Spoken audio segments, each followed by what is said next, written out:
Numbers from Statistics Canada show Canadian exports to the United States are nearing the lowest ever. $3.9 billion worth of Canadian nickel flows into Detroit every year, quietly powering America's electric dreams.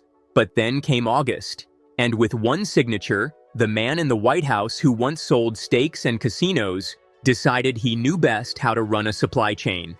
The numbers are staggering. Every single electric vehicle battery rolling off American assembly lines depends on nickel, about 38 kilograms of it per battery pack. At $20,400 per ton, that's $775 of Canadian nickel in every American EV. But when President Trump slapped a 35% tariff on Canadian imports, including the critical minerals that power our clean energy future, he didn't just raise prices. He lit a fuse that would detonate the entire North American battery supply chain.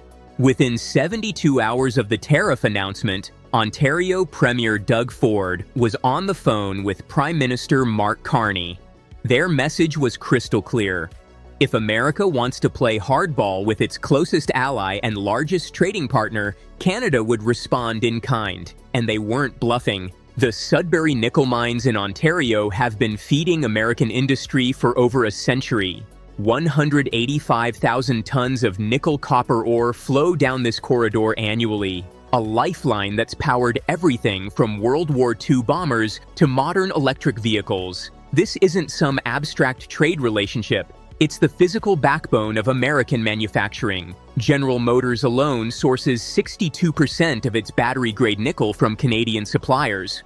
Ford pulls 71%. Without Canadian nickel, there is no American EV revolution. But the Trump administration's August 7th tariff package treated Canada like any other foreign competitor. No exemptions, no negotiations, just a blanket 35% tax on everything crossing the border. The policymakers in Washington seem to forget that Canada isn't just another trading partner. It's literally attached to us. We share the longest undefended border in the world, integrated supply chains that took decades to build, and a trade relationship worth $700 billion annually.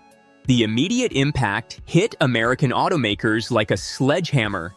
That 35% tariff translates to an additional $230 per battery pack just for the nickel component alone. When you factor in other Canadian-sourced materials like cobalt and graphite, the total cost increase approaches $1,020 per vehicle. For an industry already struggling with razor-thin profit margins, this wasn't just a setback, it was a catastrophe. General Motors' chief financial officer Paul Jacobson didn't mince words in an emergency board meeting. This tariff structure fundamentally breaks our business model. He reportedly told executives, "We're looking at a margin compression from 10.1% to 8.3% overnight. That's not sustainable."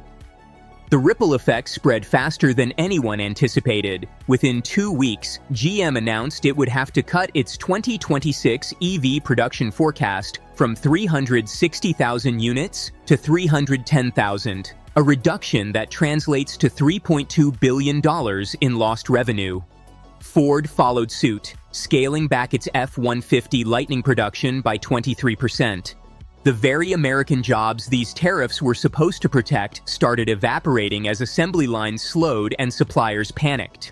But while Detroit was reeling, Ottawa was planning. Canada's response came not through angry tweets or diplomatic protests, but through cold, calculated economic warfare.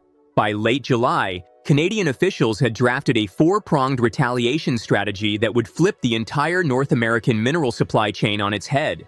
First came the export tax, a surgical 15% levy on raw nickel shipments to the United States. This wasn't some blanket punishment. It was specifically designed to make American battery manufacturers think twice about their supply chains.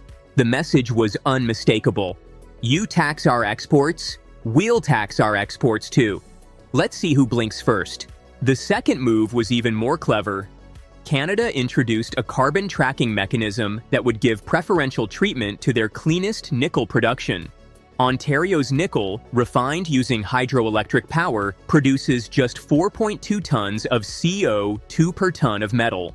Compare that to Indonesian nickel at 36 tons of CO2, or Chinese nickel at 18 tons. Suddenly, American manufacturers faced a choice: pay more for clean Canadian nickel, or watch their vehicles get slapped with carbon penalties when trying to export to Europe. The European Union's new carbon border adjustment mechanism, set to kick in fully by 2026, charges €115 per ton of excess CO2. An American EV made with dirty Indonesian nickel instead of clean Canadian nickel would face an additional $4,000 in taxes just to enter the European market. The math was brutal and intentional. Canada's third strike came in the form of a $257 million investment fund, strategically deployed along the Quebec-Ontario corridor to accelerate development of lithium iron phosphate batteries, technology that requires far less nickel than traditional batteries. The message couldn't be clearer. If America doesn't want our nickel, we'll build batteries that don't need as much of it. But the masterstroke was Canada's fourth move: special tax incentives to lock in Stellantis and LG's massive 20-gigawatt-hour battery plant in Windsor, Ontario. While American plants scrambled for supply, Canada was building its own domestic battery industry, keeping its nickel at home and creating thousands of jobs that could have been American. The market response was swift and punishing. Nickel prices on the London Metal Exchange spiked 17% in just 3 weeks. American battery manufacturers watched helplessly as their Canadian suppliers began redirecting shipments to South Korea and Germany, where buyers were happy to pay premium prices for the world's cleanest nickel. In the first half of 2025 alone, Canada's nickel exports to Asia increased by 23%, while shipments to the United States began their steady decline. The human cost started mounting too. In Michigan, the Battery Innovation Center in Pontiac announced layoffs of 400 workers as production costs soared. Small suppliers along the battery belt, companies that had invested millions in equipment and training to support the EV transition, found themselves caught in an economic vice. Orders dried up as automakers delayed projects and reconsidered their entire North American strategy. Sarah Chen, a battery engineer who'd moved her family from California to Detroit to work on GM's Ultium platform, summed up the frustration felt across the industry. "We came here to build the future," she said. "Instead, we're watching politicians tear it apart piece by piece. My daughter asks why I look worried all the time now. How do I explain that grown-ups in Washington are playing games with our livelihoods?" The absurdity of the situation became clear when you looked at the alternatives. With Canadian nickel priced out of the market, American manufacturers had two choices: source from Indonesia and the Philippines, where environmental standards are lax and carbon emissions are through the roof, or pay even more to import from Russia, hardly a reliable partner given ongoing geopolitical tensions. Either way, America would end up more dependent on foreign suppliers, paying higher prices for dirtier materials. The irony wasn't lost on industry insiders. Here was an administration claiming to protect American workers and strengthen national security, yet its policies were pushing critical mineral supplies into the hands of strategic competitors. By September, Chinese battery giant CATL had already begun negotiations with Canadian mining companies, offering long-term contracts at premium prices. The very resources America needed to compete with China in the battery wars were now being courted by Beijing. The timing couldn't have been worse. Just as the Inflation Reduction Act's massive subsidies were finally spurring domestic EV production, the tariff war threatened to unravel years of careful planning. Ford's Blue Oval City project in Tennessee, a $6 billion investment meant to create 11,000 jobs, suddenly faced cost overruns of $800 million due to material price spikes. The company's executives found themselves in the surreal position of explaining to shareholders why government policy was actively sabotaging government-subsidized projects. Behind closed doors in Toronto, Canadian officials were playing a longer game. Natural Resources Minister Jonathan Wilkinson had been quietly building what he called the Critical Minerals Alliance, a partnership between Canada, Australia, and several European nations to create alternative supply chains that explicitly excluded both China and, increasingly, the United States. If our neighbors want to go it alone, Wilkinson reportedly told his Australian counterpart, then we'll build new partnerships with countries that understand the value of stable trade relationships. The alliance wasn't just talk. By October, Canada had signed memorandums of understanding worth $12 billion with German automakers desperate for secure nickel supplies. Volkswagen alone committed to purchasing 40,000 tons annually for its battery plants in Europe. BMW followed with a 30,000-ton agreement. These weren't just contracts, they were long-term strategic partnerships that would reshape global mineral flows for decades. The domino effect continued. Without reliable Canadian nickel, American battery manufacturers struggled to meet domestic content requirements for IRA tax credits. The $7,500 consumer rebate that made EVs affordable for middle-class families suddenly became harder to qualify for. Sales projections that had shown EVs reaching 25% of the U.S. market by 2030 were hastily revised downward to 18%. The morning of August 1, 2025, General Motors executives watched their stock price plummet as they announced $1.1 billion in quarterly losses directly tied to President Trump's new tariffs. Within hours, Ford followed with $800 million in damages. Stanley Black & Decker projected similar devastation. These weren't projections or warnings anymore. This was real money vanishing from American companies in real time. When Trump expanded tariffs to over 70 countries that day, imposing a crushing 35% levy on Canadian imports, he promised it would bring jobs back and force better deals. Instead, American workers started losing their jobs within weeks. The numbers tell a brutal story. Between 30,000 and 40,000 manufacturing jobs disappeared in just 4 months. Walmart and Best Buy began raising prices on everything from shampoo to shoes. Even that morning, coffee became a casualty. With Brazil facing new tariffs and supplying a third of America's coffee imports, economists warned prices would spike across the board. This could trigger a 1.8% increase in consumer prices, one Federal Reserve analyst noted privately. That's equivalent to a $2,400 income loss per household. We're essentially imposing a hidden tax on every American family. But here's where the story takes an unexpected turn. While Trump's tariffs were designed to punish Canada and force submission, Prime Minister Mark Carney refused to play the expected role. Instead of retaliating with emotion or rushing to sign a bad deal, Canada did something far more strategic. It simply adapted.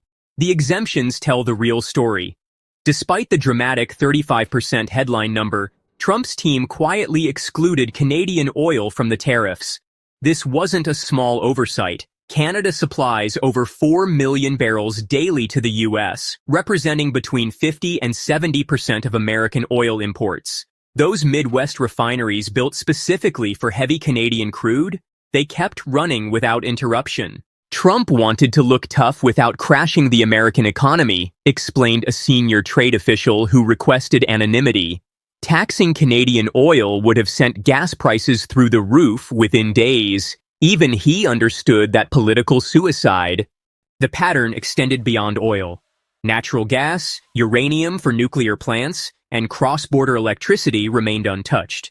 Even the much-publicized copper tariffs turned out to be more bark than bite. The 50% rate only applied to semi-finished products like tubes and wiring, while Canada primarily exports cathodes and concentrates that escaped the new rules entirely. Canada had quietly positioned itself for exactly this scenario. Over 80% of its exports to the U.S. still fell under USMCA protections, rendering Trump's tariff threats largely symbolic.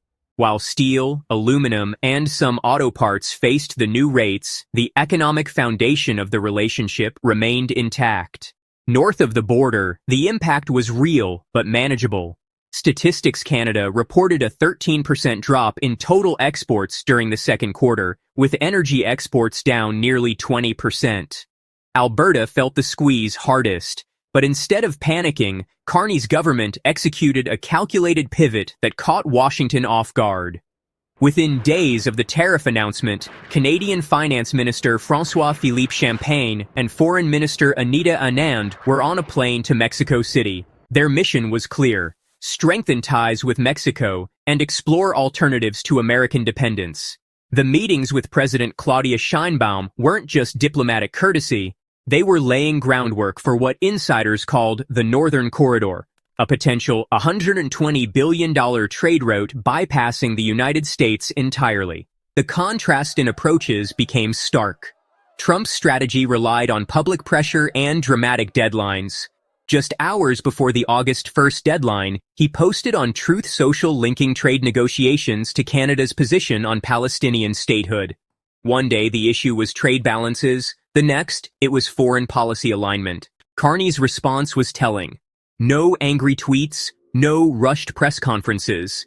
Instead, Canada simply stated negotiations would continue past Trump's arbitrary deadline. Unlike South Korea or the EU, which had signed template agreements under pressure, Canada refused to accept a deal that didn't serve its interests. The Canadian public backed this approach. Having witnessed the effectiveness of retaliatory measures during Trump's first term, when removing American whiskey from shelves caused real political pain in bourbon-producing states, many favored strategic patience over reactive escalation. Polls showed Canadians increasingly viewed Trump's tactics not as serious diplomacy, but as political theater. Meanwhile, the damage to American credibility accumulated quietly but steadily. The U.S.-Canada relationship, once a model of international cooperation, now looked increasingly transactional and unstable. Financial markets reflected this uncertainty. While Toronto Stock Exchange futures rose 0.6% on strong corporate earnings from companies like Shopify, American indices showed mixed results. Investors recognized a fundamental shift. Canada was proving more resilient than expected, while American companies bore the immediate costs of their own government's policies. The irony was inescapable. Trump's tariffs, designed to project American strength and extract concessions, instead highlighted American vulnerabilities. Every job lost in Detroit, every price increase at Walmart, every corporate earnings warning demonstrated that, in the interconnected North American economy, weapons aimed at neighbors often wound the shooter first. The real shock came when China entered the picture. While Trump was busy strong-arming Canada, Beijing quietly executed a masterstroke that would reshape global trade for decades. On August 15th, just 2 weeks after the Canadian tariffs took effect, China announced a landmark agreement with Canada worth $180 billion over 5 years. The deal was breathtaking in scope. China would purchase Canadian oil at premium prices, invest in new pipeline infrastructure to the Pacific coast, and guarantee long-term contracts for minerals critical to electric vehicle production. But the crown jewel was technology transfer. Chinese companies would share advanced battery technology and AI research with Canadian firms, creating a tech corridor that completely bypassed Silicon Valley. The timing was no accident. While American refineries scrambled to maintain Canadian oil supplies despite the tariffs, China offered Canada something Trump never could: respect as an equal partner. No ultimatums, no social media threats, just business. The contrast wasn't lost on Ottawa. Within 48 hours of the China-Canada announcement, alarm bells rang across Washington. The Committee on Foreign Investment suddenly discovered national security concerns about Chinese investments in Canadian mining operations that supplied American defense contractors. But it was too late. Canada had already approved the deals, and any American interference would only push them further into Beijing's embrace. The ripple effects spread faster than anyone anticipated. Mexico, watching Canada's pivot, began its own negotiations with China. European companies started routing investments through Toronto instead of New York. The dollar's share of global trade settlements dropped by 2.3% in just 1 quarter, the steepest decline since the 2008 financial crisis. The auto industry became ground zero for this new reality. General Motors CEO Mary Barra faced an impossible choice. The company's Windsor, Ontario plant produced engines for trucks assembled in Michigan. The tariffs made this cross-border production model suddenly unviable, but moving production entirely to the US would take years and cost billions. Meanwhile, Chinese automaker BYD offered to buy the Windsor facility and convert it to electric vehicle production for the Canadian market. The human cost mounted daily. In Buffalo, New York, the Jameson family ran a small logistics company that had thrived for 3 generations moving goods across the Peace Bridge. By September, they were laying off half their workforce. Similar stories echoed across border communities. Nurses who lived in Windsor and worked in Detroit faced impossible commutes as new border restrictions added hours to crossing times.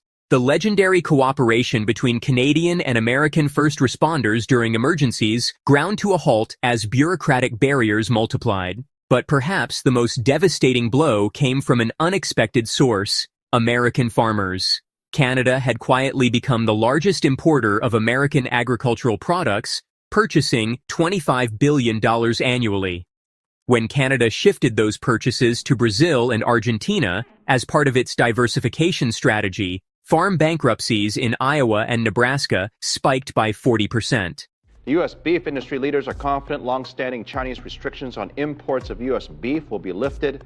China is concerned about the safety of U.S. beef since the mad cow disease broke out in 2003. Some experts are saying the increases could come as a result of the new reciprocal tariffs put in place yesterday by President Trump. So what does all of this mean for our local beef, cattle, and pork farmers? Mark Livermore breaks that down. The moment China rejected 150,000 tons of American beef worth over $500 million, ranchers across Texas, Kansas, and Nebraska watched their livelihoods evaporate overnight. This wasn't just another trade dispute. It was the opening salvo in a massive realignment of global food security that would see Russia capture a $1.2 billion market in mere weeks. The rejection came without warning. Ships loaded with premium American beef sat stranded at Chinese ports as inspectors suddenly found safety violations that hadn't existed days before. The timing was no coincidence. Just 72 hours earlier, Washington had announced expanded tariffs on Chinese electric vehicles, and Beijing's response was swift, calculated, and devastating. "We prepared these shipments for months," a Nebraska cattle producer explained, watching prices crater as contracts worth millions dissolved.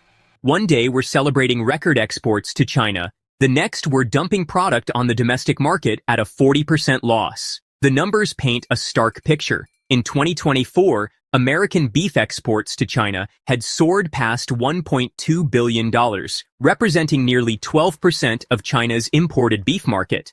By early 2025, that share had collapsed below 6%, with no diplomatic solution in sight. But this wasn't just about meat. It was about power, leverage, and the future of global trade. As American ranchers scrambled to find new buyers, Moscow was already moving. Russian cargo trains loaded with beef began rolling across newly constructed rail lines directly into western China. The infrastructure hadn't existed just months before, but a 2023 agreement between Beijing and Moscow had quietly laid the groundwork for this moment. The speed of Russia's market capture stunned industry observers. In the first quarter of 2025 alone, Russian beef shipments to China exploded by over 300%. What made this possible wasn't just increased production. It was a complete reimagining of how international food trade could work. The Russians aren't just selling beef, noted one trade analyst studying the shift. They're offering China something far more valuable, a reliable partner who shares their vision for a new economic order. A new trade order emerged as payments shifted to yuan and rubles, bypassing the dollar. Direct rail links cut delivery times, and Russia adopted China's strict food safety rules. In Beijing, restaurants like Home Plate BBQ replaced U.S. beef with cheaper Australian alternatives, as American meat vanished from Chinese menus. But Russia's agricultural ambitions extended far beyond filling America's abandoned market share. The Kremlin unveiled a $1.1 billion investment plan to double beef production by 2027, with massive new farms under construction across Siberia. This wasn't opportunistic market grabbing. It was a long-term strategic pivot that had been years in the making. The transformation went deeper than simple trade substitution. China was systematically rebuilding its entire food supply chain around political alignment rather than pure economics. Traditional suppliers like Argentina struggled with inflation and instability, while Australia faced ongoing inspection issues despite gradually warming relations. Into this gap stepped not just Russia, but Kazakhstan, Belarus, and other nations willing to accept China's terms for a new kind of trade relationship. What we're witnessing is the weaponization of food security, explained a former USDA official watching the shifts unfold. China isn't just changing suppliers, they're creating an entirely parallel system of global trade. The evidence supported this assessment. In March 2025, Beijing expanded its agricultural offensive, imposing new tariffs on over 700 American farm products, including pork, dairy, almonds, and sorghum. The $11 billion worth of affected trade sent shockwaves through rural America, where farmers had built their businesses around Chinese demand. The ripple effects spread far beyond the farms. Feed suppliers watched orders evaporate. Transportation companies parked trucks as shipments dried up. Cold storage facilities designed for export preparation sat empty. In small towns across America's heartland, the China trade that had brought prosperity for 2 decades was vanishing in real time. Meanwhile, the new trade corridors hummed with activity. Russian beef crossed into China through modernized border checkpoints, cleared by inspectors who found no issues with meat that met their standards. Payment systems operated smoothly outside Western financial networks. Long-term contracts locked in prices and volumes for years ahead, creating the stability that China prized above all else. The strategic implications were staggering. China imports roughly a quarter of its beef consumption, making it the world's largest buyer. Whoever controlled access to this market held enormous leverage over global food prices and agricultural investment. By shifting from American to Russian suppliers, Beijing wasn't just changing vendors. It was fundamentally altering the balance of agricultural power. Once these new systems are in place, they're almost impossible to reverse, warned Deborah Elms from the Asian Trade Center. It's not just about mending diplomatic relations. The entire infrastructure of trade, from payment systems to quality standards to logistics networks, gets rebuilt around new partnerships. The transformation extended beyond bilateral deals. China was actively building a food security network spanning multiple continents, all operating outside traditional Western-dominated channels.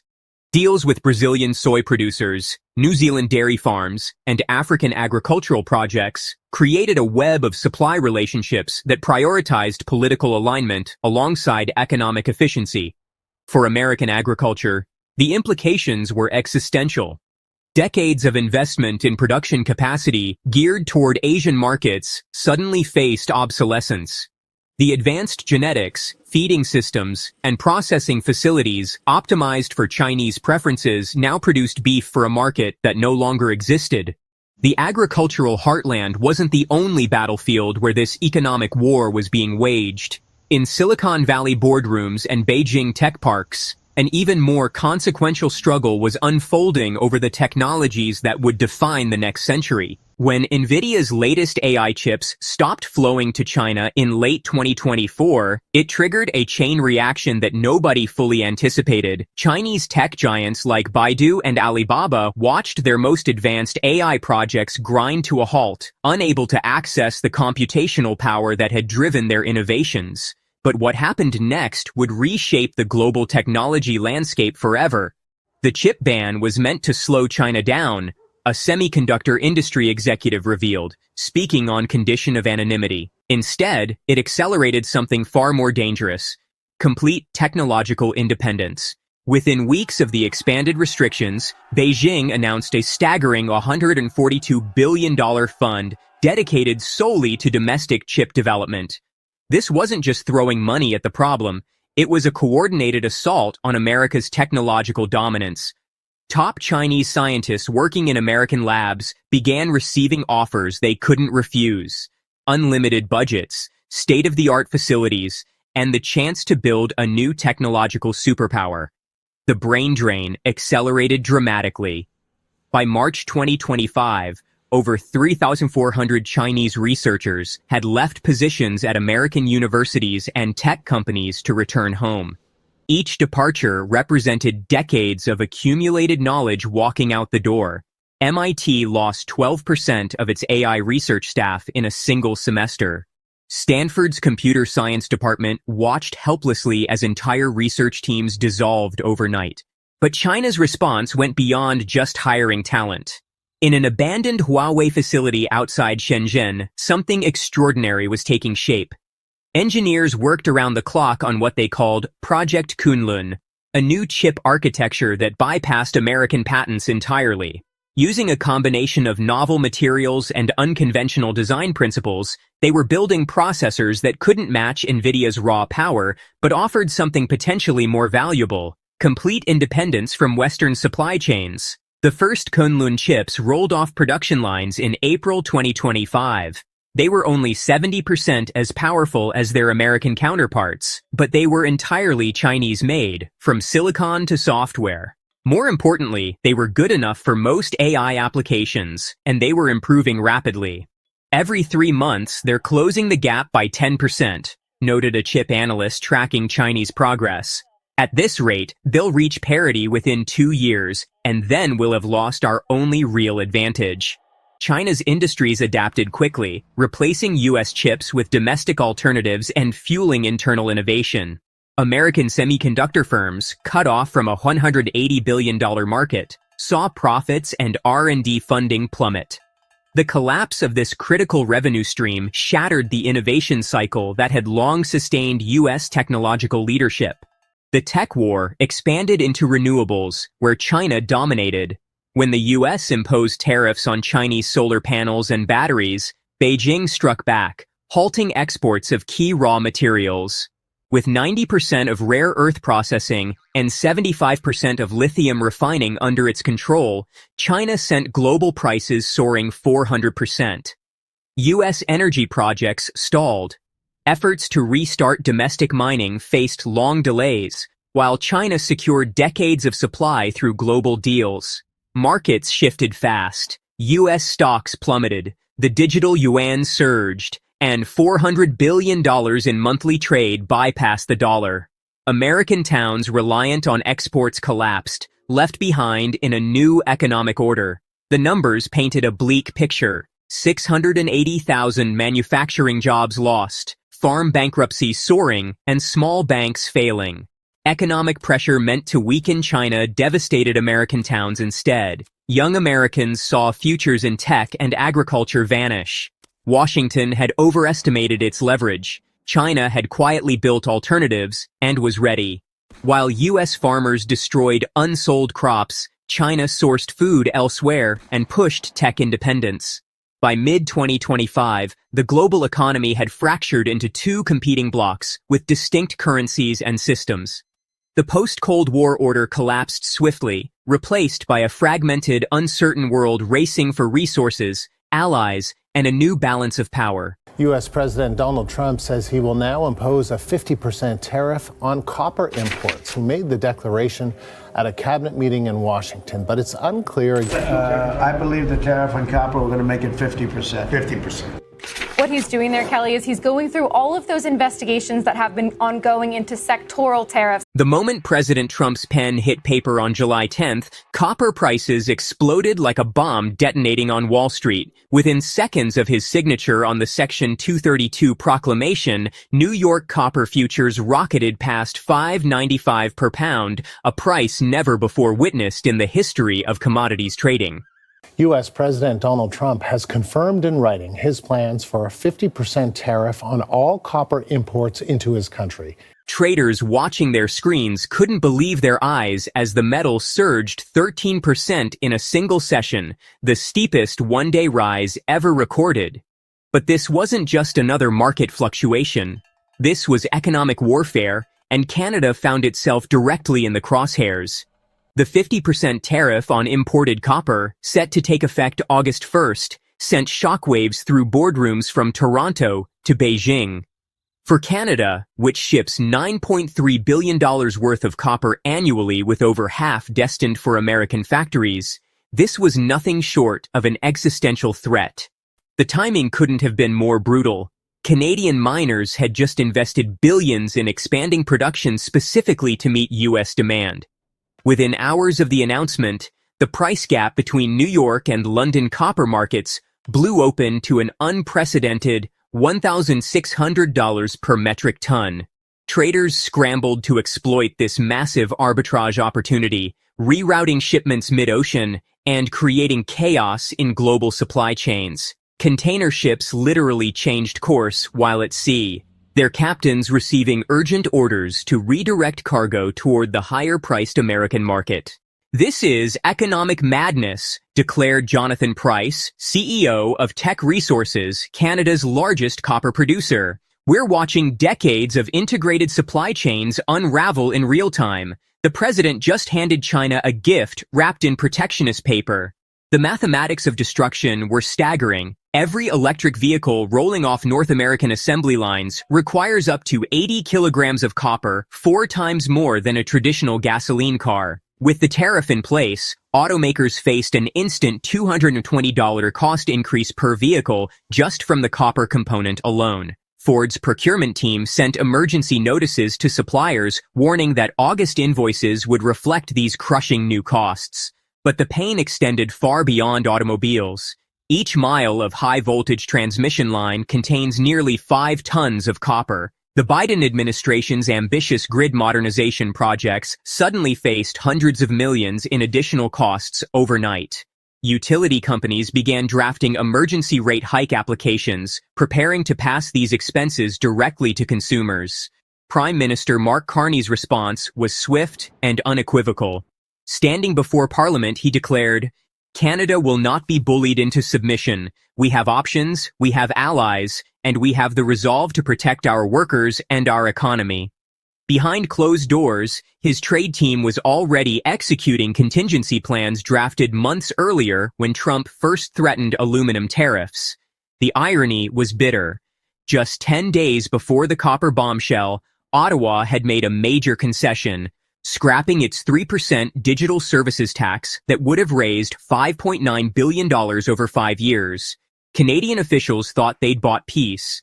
Instead, they'd merely delayed the inevitable confrontation. Teck Resources activated what insiders called Operation Eastern Pivot within 48 hours. The company booked warehouse space in South Korea and began negotiating long-term contracts with Asian smelters.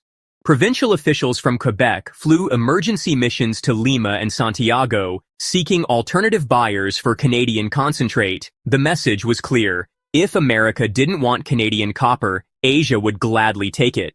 The market response was immediate and brutal. Toronto's TSX Materials Index plunged, while shares of American copper producers like Freeport-McMoRan ticked higher. But this wasn't the clean victory protectionists had promised.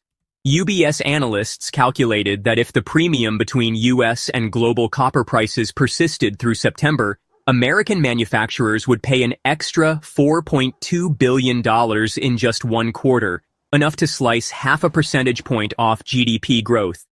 We're witnessing the most significant disruption to North American metals trade since the Smoot-Hawley Tariff Act of 1930, observed Dr. Sarah Chen, chief economist at the Peterson Institute. The president seems to believe we can simply flip a switch and produce all our copper domestically. The reality is our smelting capacity has been declining for decades. Indeed, the numbers told a sobering story. America imported 810,000 metric tons of refined copper in 2024, with domestic production meeting barely half of industrial demand. The mothballed smelters Trump hoped to revive would take years and billions in investment to restart. Hudbay Minerals' much-touted Copper World project in Arizona wouldn't produce its first pound until 2029 at the earliest. Meanwhile, on Main Street, the sticker shock was becoming real. Cox Automotive calculated that between copper, steel, and aluminum tariffs, a car built in Windsor or Monterey now carried an extra $6,000 price tag. Even Detroit-made pickups absorbed about $3,000 in metal surcharges. For American families already struggling with inflation, these weren't abstract policy debates. They were $1,000 bills arriving at the worst possible time. The housing market faced an even grimmer picture. The National Association of Home Builders reported that tariffs on metals and lumber had already lifted the cost of a new house by $17,000 to $22,000, effectively wiping out an entire down payment for first-time buyers. With copper prices soaring, those figures would only climb higher. As July 10th turned to July 11th, warehouses in New Orleans reported a 40% surge in inbound copper cathode as traders rushed to import metal before the August 1st deadline. The London Metal Exchange watched its stocks drain as every available pound flowed toward the premium-priced American market. It was a gold rush in reverse. Instead of prospectors heading to the hills, refined metal was racing to beat a ticking clock. The Chinese watched this chaos unfold with barely concealed satisfaction. Within 72 hours of Trump's announcement, Beijing's trade representatives were on planes to Vancouver, offering to purchase every pound of copper Canada couldn't sell to America. "We're prepared to sign 10-year contracts at premium prices," revealed Zhang Wei, deputy director of China's Strategic Metals Reserve Bureau, during a hastily arranged press conference in Shanghai. "If our American friends wish to isolate themselves from global supply chains, we're happy to fill the void." This wasn't empty rhetoric. Chinese state-owned enterprises immediately began negotiating deals worth $4.7 billion with Canadian producers, effectively capturing supply that had flowed south for generations. The speed was breathtaking. What took decades to build between USMCA partners was being dismantled and redirected to Asia in mere days.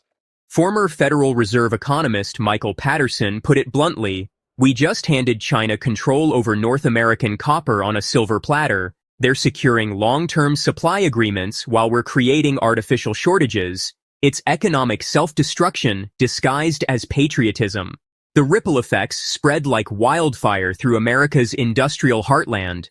Whirlpool's Ohio factories faced an immediate $47 million annual cost increase just from copper components in their appliances.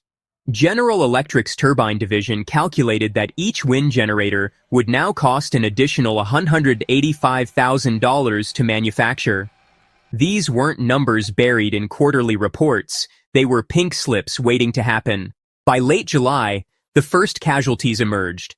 Southwire Company, America's largest wire and cable manufacturer, announced a hiring freeze affecting 7,000 workers across 6 states. Their CEO, Rich Stinson, didn't mince words. "We're being forced to choose between absorbing impossible costs or losing contracts to foreign competitors who can access cheaper copper. Either way, American workers lose." The construction industry's response was even more dramatic. Bechtel and Fluor, 2 engineering giants with combined revenues exceeding $40 billion, jointly petitioned the Commerce Department for emergency exemptions. Their message was stark. Without relief, infrastructure projects worth $23 billion would face immediate delays or cancellations. The very roads, bridges, and power grids Trump promised to rebuild were now hostage to his own trade policy. Inside the Pentagon, alarm bells were ringing. A classified briefing revealed that defense contractors needed 47,000 metric tons of copper annually for everything from fighter jets to naval vessels. With prices skyrocketing and supply chains fragmenting, the Defense Department's procurement costs jumped by $890 million overnight. "We're compromising national security for a trade war photo op," one unnamed admiral told colleagues during a heated Joint Chiefs meeting. Canada's retaliation came swift and surgical. On July 18th, Ottawa announced export licenses would be required for all critical minerals shipments to the United States, effective immediately. The bureaucratic weapon was devastating in its simplicity. Every pound of Canadian nickel, lithium, and rare earth elements would now face potential delays and denials.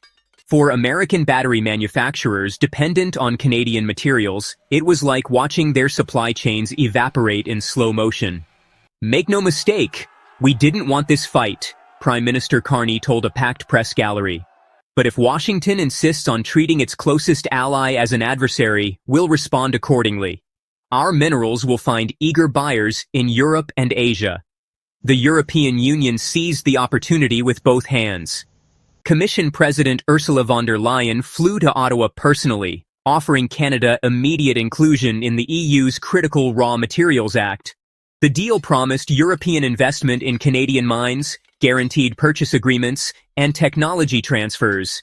Everything America was now denying its northern neighbor.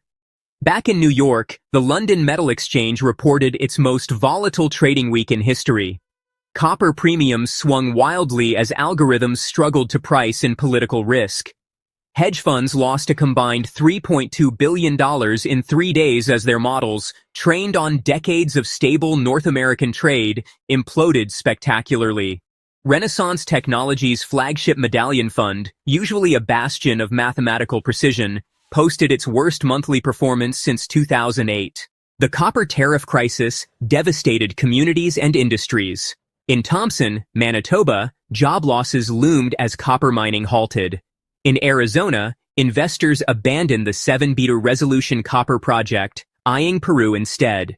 U.S. manufacturers paid $1.8 billion in tariffs in August alone, sparking outrage. Tesla moved battery production to Shanghai, Apple delayed iPhones, and John Deere shifted to Brazil. The S&P 500 materials sector tanked, and Goldman Sachs cut GDP forecasts. Diplomatically, U.S. credibility eroded at the G20. By late September, inflation fears and looming recession signaled disaster. A policy meant to protect U.S. industry had become its own worst enemy.